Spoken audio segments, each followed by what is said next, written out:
힘이 되는 평생 친구 세종의 보건복지 정책.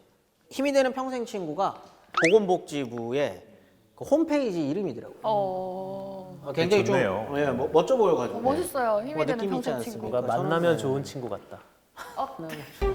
따당, 뚱땅. 아무튼 보건복지 정책. 여기서부터 좀 빠르게 들어가야 돼요. 왜냐면요. 지금 1시간 45분을 찍었는데 2페이지입니다. 뭐 항상 그렇죠 뭐. 아무튼 세종의 보건복지 정책 어떤 게 있습니까? 그러니까 여종이 출산을 하면은 출산 휴가를 줬다는 거예요. 저희가 생각했을 때는 노비나 이런 사람들이 인감 취급도 못 받을 것 같고 그런 약간 고정적인 이미지가 있잖아요. 그런데 정말 가장 낮은 곳에 있는 사람한테 이런 정책을 한 거니까 되게 신기하더라고요. 제가 그래서 제목도 그렇게 달아왔어요. 더 낮은 곳에서 바라보겠습니다. 이거 선거하는 거 이거 같다. 누가 한 말이에요 이거? 제가 한 말이에요. 아, 또 정치인이 한 말 아니에요? 예, 제가 그냥 해봤습니다. 잘 낮은 만들었네. 곳에서 얼마 전에 거의 모든 정치인들이 다 더 낮은 곳에서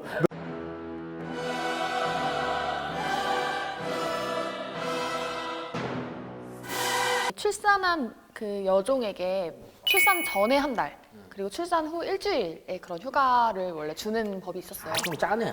짜죠. 그리고 사실 어떤 분들은 뭐 나 때는 말이야. 반일할 때는 뭐 애 낳고 바로 다음 날에 반일했어 뭐 이런 얘기도 하지만 무 뽑다가 낳으셨다라는 얘기가 있잖아요. 근데 이게 지금 전체적으로 관노비에 해당하는 얘기죠? 네, 산후비는 못 하고요. 일단은 국가 소속의 그런 비들에게만 일단 한 정책이긴 합니다. 공무원이네 공무원. 네, 공무원부터 사실 적용하기 편한 거는 뭐 예나 지금이나 뭐 왜냐면은 노비라는 건 기본적으로 그 당시에는 사유재산이기 때문에 뭐 사유재산을 가지고 이래라 저래라 하기 조금 어려운 면이 있었던 거죠. 그 개념적인 얘기지만은 울림입니까? 울림은 아니에요. 팩트에 대한 겁니다. 예. 목소리 깔 때는 기본적으로 일단 울림이기 때문에. 아, 그래요? 예예예. 네네. 아니었죠 방금은? 아, 예, 네네네. 예. 밝게 할게요. 노비를 노예로 오해하시는 분들이 꽤 많아요. 노예 시장이 있고 뭐 이렇게 그래서 그려지는 사극들이 있어요. 근데 그런 식으로 매매하지 않아요. 아름아름해서 이렇게 중매 보듯이 매매가 이루어지는 거지. 여러분들 생각하는 것처럼 막 엄청 막 기계적으로 이렇게 이루어지는 사연은 아니었고 기본적인 성격은 대다수 농노와 비슷했다 정도로 이해하시면 되게 편할 것 같아요. 그럼에도 노비가 어쨌든 이 조선이라는 시스템에서 사회적 약자인 거는 맞지 그런 건 않습니까? 맞죠. 가장 네, 천민이고요. 네. 그래서 세종이 어떤 정책을 취했냐면요. 출산 후에 100일 정도 휴가를 어. 줘라. 7일이었는데 7일에서 100일로 늘어났죠. 굉장히 많이 늘어났네요. 또 얼마 뒤에 이제 어떤 정책이 펼쳐지냐면요. 이거 진짜 혁신적인 거예요. 지금도 저희도 다 전면적으로 도입을 해야 되는 건데 출산한 뒤에 남편에게도 휴가를 주라 그래요. 남편들이 30일 동안은 일을 하지 말고 그 비를 도와주도록 해라라고 이렇게 법이 바뀌어요. 유급인가요? 네? 유급인가요? 이거 대단히 중요합니다. 아니, 급 자체가 없죠 노비들한테는. 그냥 여기서도 농담을 한 거면 네, 그래요? 여기서도 네. 예, 농담. 나 진담인 줄 알고 나 지금 머리 넘어가면 굴리고 있었어. 어떻게 해야 되는데. 되는지. 갑자기 정색 치면서 아니 잘 모르시는 것 같길래 제가 말씀드린 거예요. 노비는 원래 이런 식으로 나오시면은 그냥 아, 네. 오케이. 이런 게 그래요. 왕이 백성들을 바라보는 거는 반려견을 바라보는 거랑 비슷하거든요. 개요? 개를 사랑하는 주인이 있잖아요. 아, 그렇죠. 그게 성분인 거예요. 애민이라고 하는 게 사실 애견이다. 그렇지. 세종 입장에서 이 무지랭이 아래 것들이 기어 올라온다는 거에서 되게 신경일정을 반을 보였다라고 할 때 우리 세종이 어떻게 이런 모습이 있어? 아, 이율배반적이가 아니라 그 두 개는 같이 갈 수 있는 모습이에요. 비나 비의 남편에 대한 그런 출산 휴가뿐만이 아니고 호라비, 과부, 고아, 독거노인에 대해서는 그 환과 고독. 환과고독이라고 해서 아, 좀 구제해야 될 힘들어요. 대상으로 봤어요.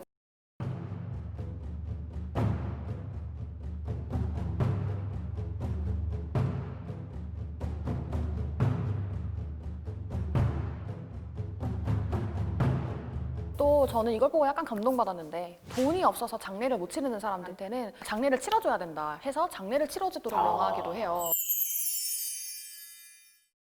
그리고 또 일종의 장애인 배려 정책이라고 할 수 있죠. 천민들은 원래는 벼슬을 할 수가 없단 말이죠. 그러니까 세종이 뭐라고 했냐면은 천민 중에서 시각 장애가 있는 사람들은 이 악기를 배우게 해서 관청에 취직을 시켜라 이렇게 얘기를 해준 거예요. 그다음에 또 이제 미아 정책도 있어요. 미아? 고아원 같은 거 만들어 주시나요? 그런 거죠 일종의. 그 친구들을 이렇게 보육할 수 있는 시설을 만들어서 거기서 아이들을 돌봐줘라. 그 로마의 오연제 중에 네 번째인 안토니누스 피누스였나? 그 사람도 보면 그런 시설들을 많이 마련하거든요. 오연제 중에 제가 존경하는 두 사람 중에 한 명입니다. 오랜만에 나오네요. 오래간만에 존경하는 나오네. 분. 존경하는 분. 김보성 씨를 존경합니다. 인생을 그렇게 살아야 되겠다 하는 생각. 네, 세 번째 코너였습니다. 강진원의 나의 존경하는 사람. 그 정도. 오현재는 아시나요? 모르죠. 몰라요. 모릅니다. 예. 이제 하나 더 있는데요. 네. 아, 이것도 약간 놀랐는데 그 당시에 뭘 했냐면은 세종이 감옥이라는 거는 죄에 있는 사람을 그냥 벌 주고자 하는 것이지 그 사람을 죽게 하고자 하는 게 아닌데 지금 감옥이 너무 덥고 너무 추워서 사람들이 굶어 죽고 병들어서 죽는다. 그러니까 감옥을 깨끗하게 청소를 하고 옥바라지 할 사람이 없으면은 관청에서 그 사람을 밥도 좀 주고 옷도 주고 해라. 이렇게 또 조치를 취하게 합니다. 이 시기에 근데 감옥은 지금하고 조금 약간 개념이 다르죠. 구치소. 구치소의 개념에 가깝죠. 그러니까 재판을 받기 전에 애들을 일단 잡아놓고 있는 곳이지 그 당시에는 이렇게 교도소가 없는 거죠. 몇 년형이라는 게 없잖아요. 네. 감옥에서 몇 년 얘기 없잖아요. 인품이 좋으신 분이네요. 기본적으로 저는 그렇다고 생각해요. 큰 사람이네. 뭐 어쨌든 간에 이게 군주가 통치의 대상을 뭐 개로 보든 아니면 사람으로 보든 간에 그들을 위해서 어쨌든 최소한의 그런 지금으로 치면 인권, 뭐 역사학적으로 적합한 대통령이야, 개념은 대통령. 아니지만 아, 그렇죠. 아니 그러니까 사람들을 백성들을 인간으로 본다면 나를 신으로 보는 거지. 나를 인간으로 보면 백성들을 나보다 급이 낮은 거로 보면 그거는 명확해요. 그거에 대해서는 부정할 수가 없어요. 정근대 왕이란 존재는. 김경련 선생님 아까부터 왜 자꾸 강재로 선생님을 바라보는 표정이 왜냐면 개통령이라는 표현을 그렇게 쓰면 안 된다고 생각합니다. 개통령 좋은 강효군 그러지 않습니다. 걔를 정말 사랑하는 분이에요. 아, 정말 사랑하는 걔를 내려다보지 않아요. 아, 우리의 내려다보지 친구, 않아요. 우리의 아이 이렇게 생각한단 말이에요.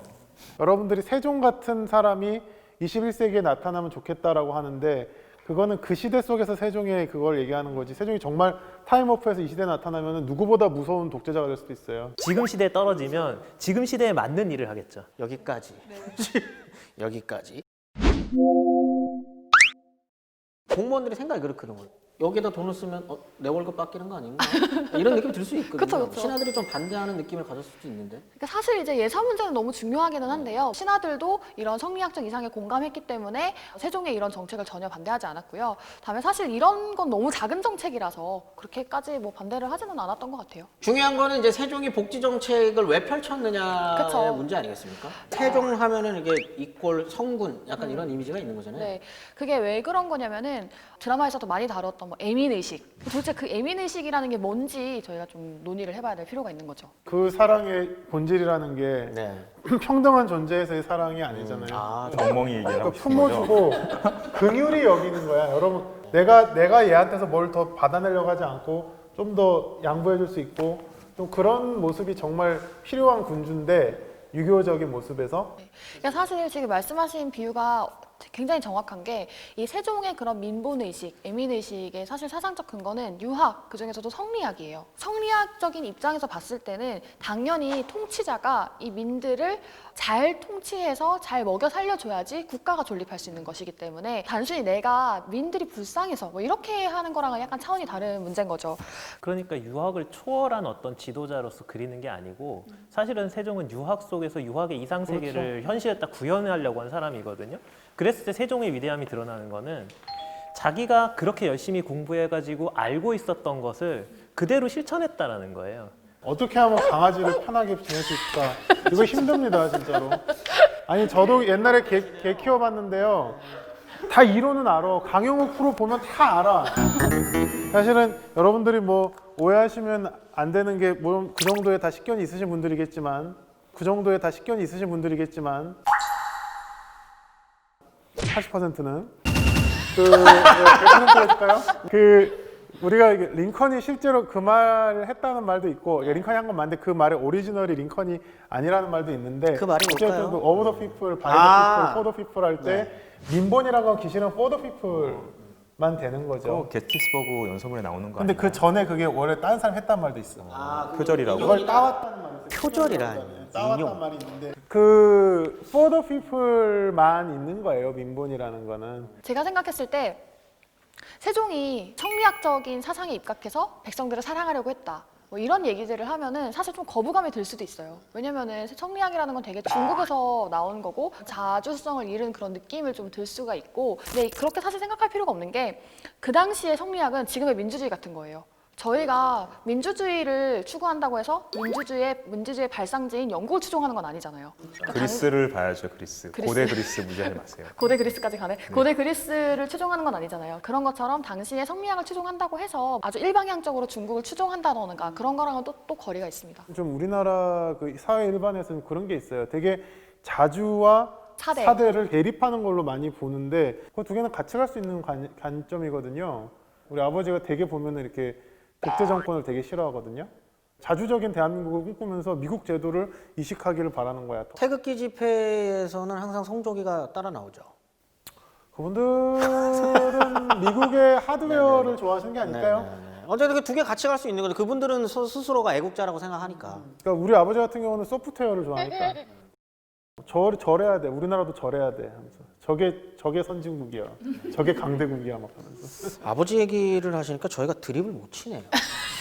패드립. 일부러 그 선을 긋고자 아버지로 예시를 드신 건가요? 그럴 정도로 머리가 좋지는 않아요.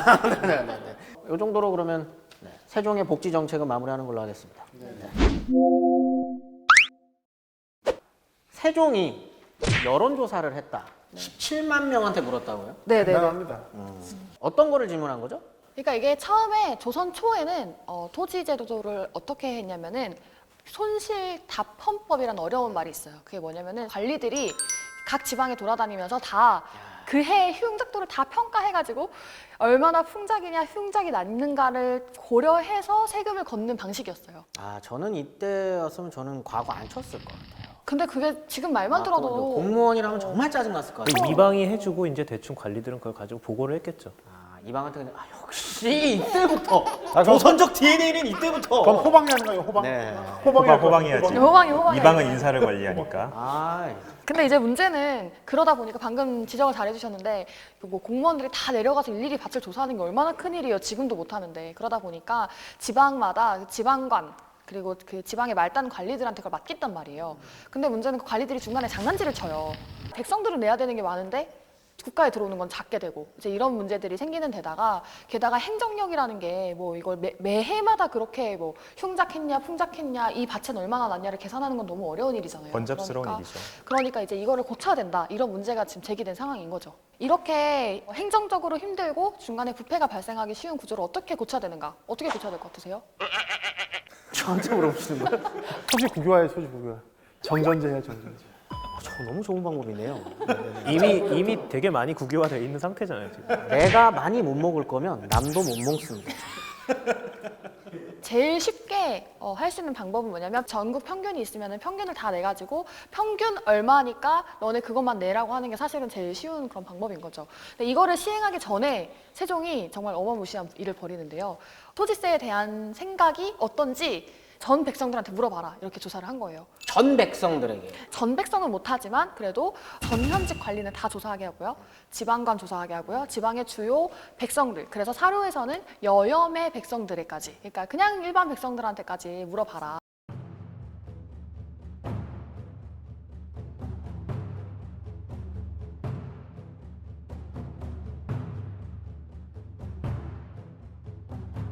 이렇게 조사를, 여론조사를 실시를 합니다. 아, 저는 정말 세종 밑에서 일하기 싫어지네요.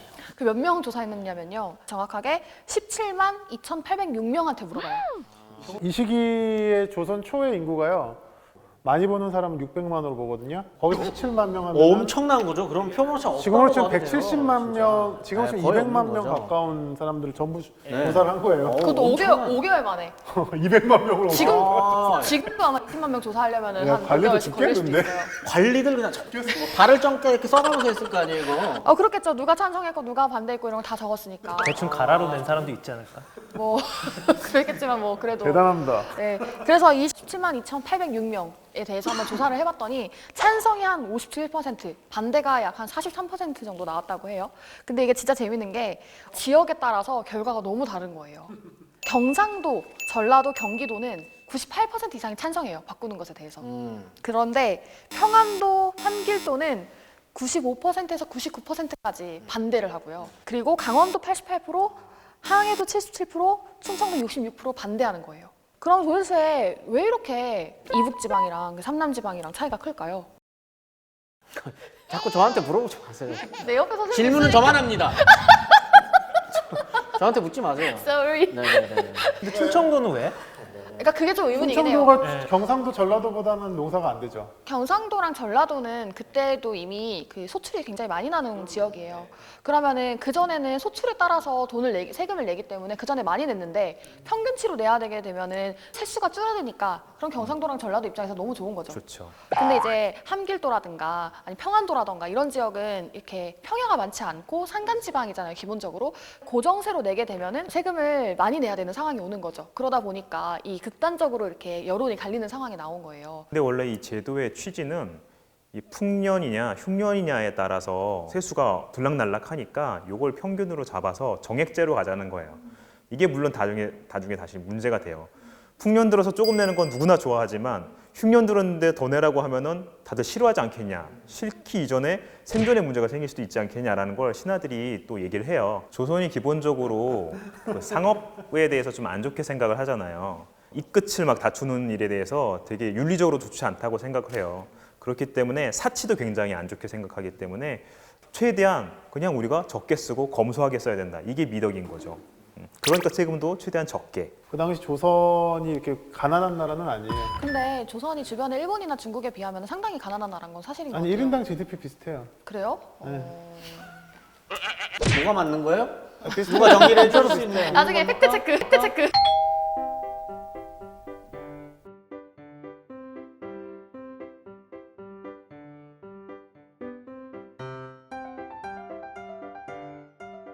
근데 가난한 이게 나라 맞죠? 절대적으로는 가난하지 않았을 것 같아요. 안 가난해요. 일본하고 비교를 하면은 이 임진왜란 때 간양록이라는 그 책이 있어요. 네, 강항이라는 사람이 예. 납치돼서 일본으로 갔다가 이제 포로가 돌아왔었죠. 돼서 갔다가 돌아온 사람인데 그 사람이 거기서 일본에 있는 어떤 승려하고 얘기를 한 내용이 적혀 있거든요. 근데 거기 보면은 일본이 승려가 조선에서의 그 쌀 생산량, 도별 쌀 생산량하고 일본 내에서의 쌀 생산량을 이제 비교를 한 거예요.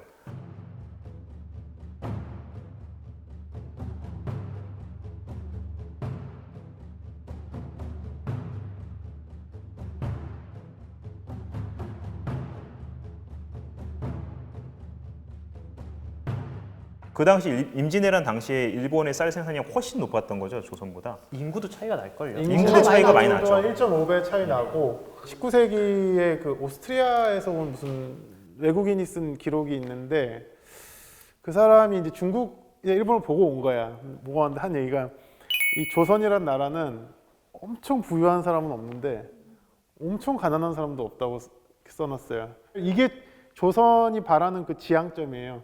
모두가 고만고만하게 사는 거지. 아껴서. 근데 조선이 가난하나 부자인가가 왜 중요하지? 제가 그 얘기를 하고 넘어가려고 했는데요. 다들 죄송해요. 지식 자랑들은 다들 끝나셨네요. 하고 싶은 이야기들. 근데 가난하지는 않아요. 내가 보기엔 가난한데. 아니 그땐 다 가난했어, 형.